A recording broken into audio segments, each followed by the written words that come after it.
La médecine du futur, comment va-t-on se soigner d'ici 30 ans? Alex est avec nous. Alex, bonjour. Bonjour Florent. Vous allez donc nous raconter comment on va se soigner, quels sont les grands changements en marche concernant à la fois la médecine et puis notre santé au quotidien, vraiment. Ouais.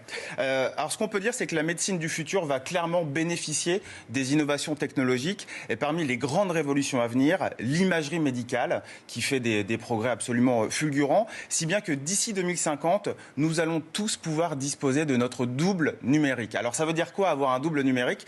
C'est très simple, regardez ces images. Il suffira en fait de nous faire scanner de la tête aux pieds en 3 dimensions, bien évidemment par notre chirurgien, par notre médecin, qui pourra se balader virtuellement dans notre corps comme on se balade dans un jeu vidéo. Sauf que là, évidemment, ce qu'on verra, ce sera l'intérieur de notre corps en temps réel.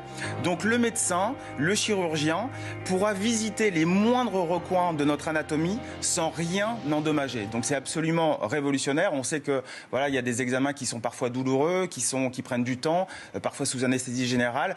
Tout ça, ce sera vraiment relégué au passé. Ça paraît complètement dingue. Ouais. La technologie qui va donc optimiser cette phase du diagnostic médical, mais aussi l'étape de l'analyse.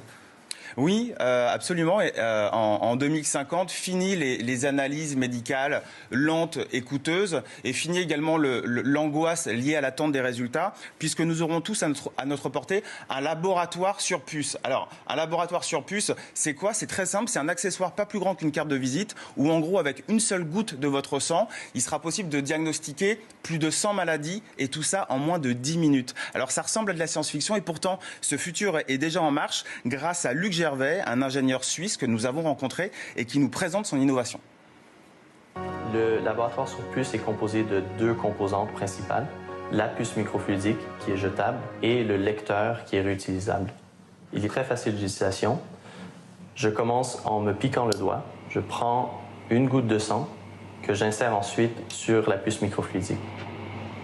Dans une goutte de sang, il y a des millions de différentes cellules, des plaquettes, des globules rouges et des globules blancs, et aussi des trilliards de protéines, des acides nucléiques et des petites molécules. La puce microfluidique va filtrer le sang et acheminer le plasma à travers la puce. On peut détecter des centaines de maladies à l'aide de cet appareil. Par exemple, les cancers, les maladies infectieuses comme la grippe, le VIH, l'hépatite, les allergies, différentes fonctions d'organes comme la fonction du foie, la fonction de la thyroïde. On arrive à faire un diagnostic médical qui coûte beaucoup moins cher que celui qui est fait aujourd'hui à l'aide des analyseurs centralisés. Alors ça permettra aussi de faire un diagnostic qui sera fait dans les pays en voie de développement pour les gens qui sont les plus démunis.